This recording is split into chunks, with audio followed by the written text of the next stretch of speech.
Hi everyone, Ree here, and welcome again to Lilly Pilly Patch. It's Saturday morning and we're out here to get our veggie patches up and running again. They're crying out for some mulch, some seeds need to go in.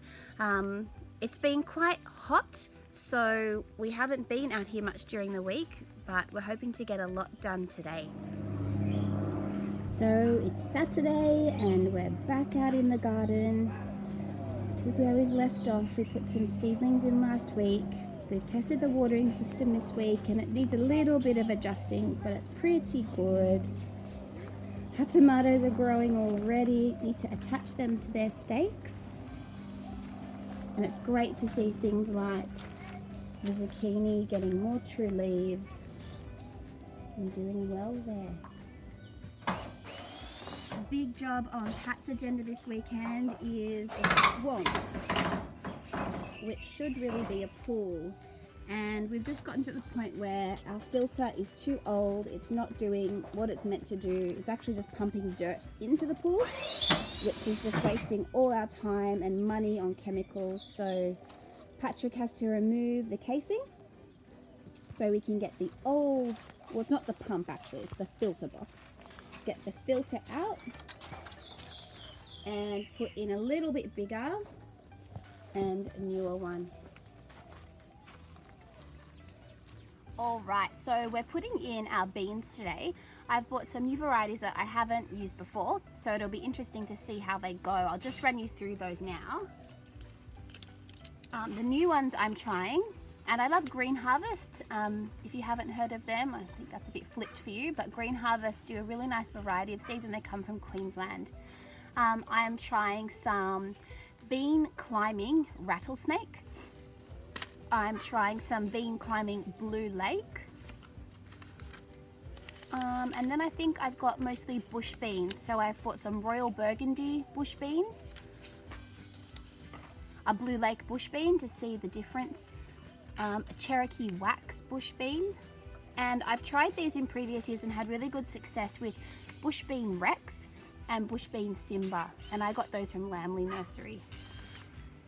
Putting our beans in the bathtubs because we've got trellising above, at least the climbing beans there, and perhaps I'll put the bush beans in these smaller tubs to each side.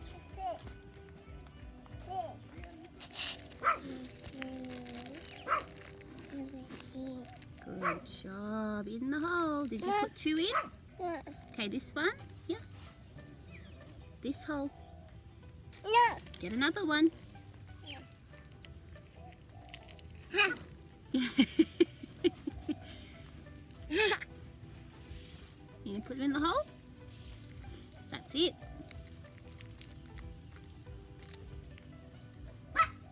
Well done.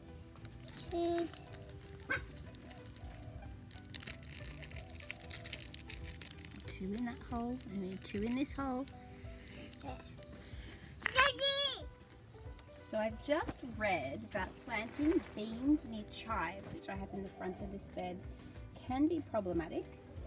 For whatever reason, they are not a great companion. So we'll see how this goes. It will be interesting.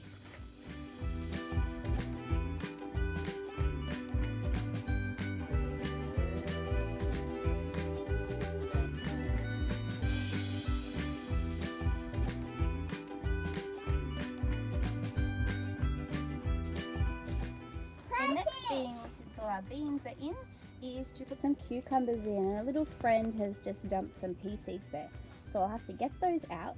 And then last year for the summer period we grew cucumbers up the back trellis, but a sneaky few actually ended up coming forward over the front of the bath bed, and I actually found that was more successful. So I'm going to plant cucumbers in the front of the bathtubs and let them spill over. We've got a few varieties of cucumbers. They're new to me this year. I'll take a photo of them so you can see what we're putting in.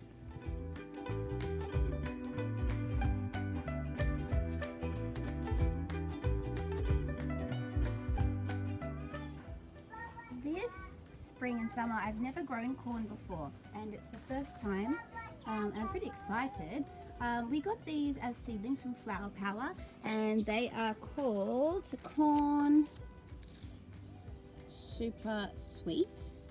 And corn, I know, like block planting because the wind helps to spread the pollination from one corn to the other. And I'm hoping these will flower and pollinate first. And then over here just next to them, I'm going to be putting in another type of corn called Sweet Corn Jolly Roger. And hopefully they won't cross-pollinate if one is already pollinated before this next batch set flower. So we'll put them in here and we'll see how we go.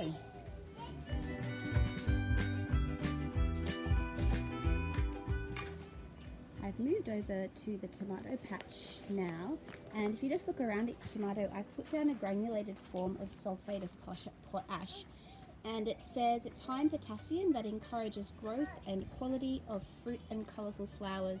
It also helps plants resist fungus attack, which we know with tomatoes is one of their major issues. I'm going to do some staking over here and then put some basil seeds in. I might put basil just through the middle section and then mulch time. We've just noticed we've got also some little green tomatoes already growing, which is really exciting. These fountain tomatoes are prolific. They are just constantly full of fruit.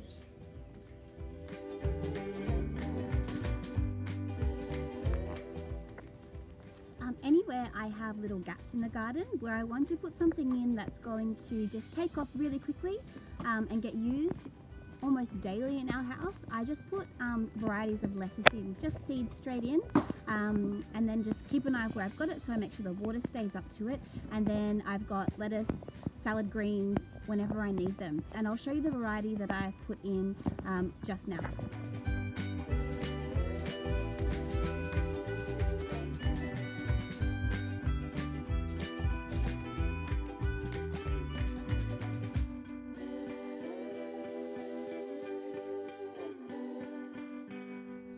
Another really cool thing I have in my garden is this pile just here, and I find I put down like anything I've pulled out, just like my poppies, and then the next day I come back and they're not there anymore. Like, do you have one of those?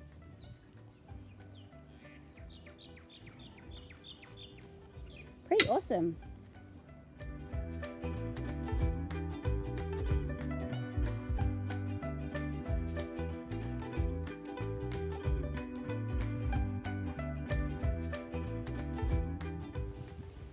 Just put in over here 2 varieties of pumpkin. I've put one kind of lot of seeds just here and another lot just over there, and we're hoping to have some form of arching system that's going to go maybe between the beds. Maybe we'll put some latticing on the fence. The 2 varieties I've put there have quite small fruit, not as heavy as some varieties. I just have to get this monkey away from my zucchini. Look, there's a zucchini. Uh-oh. Mommy.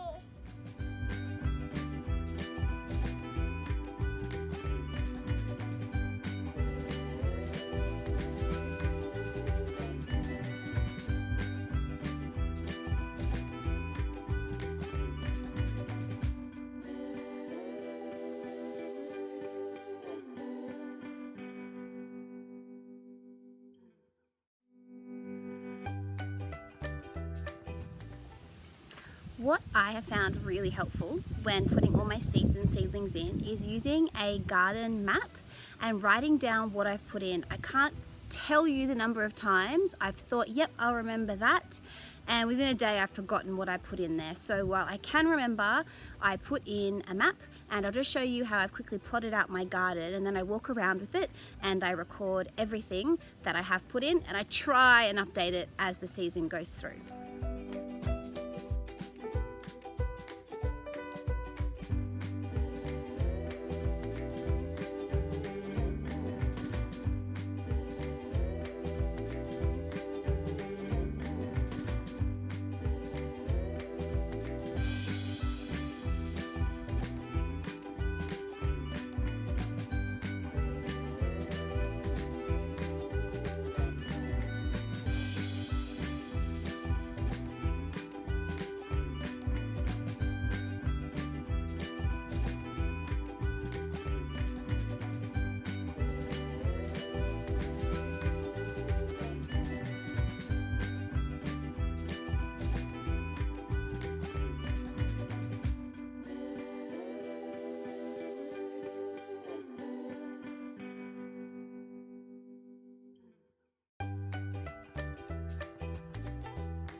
after a really long day out here, I finally finished all the mulch in the beds. I've only placed the mulch down quite thinly where I know there are seeds that will be needing to pop through. I also made sure I watered everything in really well before I put the mulch down. And anywhere there isn't mulch is because I'm still waiting to put something in there, hopefully tomorrow. I really like to use sugarcane mulch.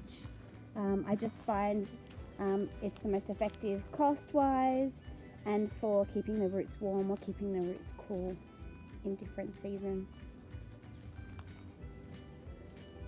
Time to head inside because I'm very hot, and we'll see you next time.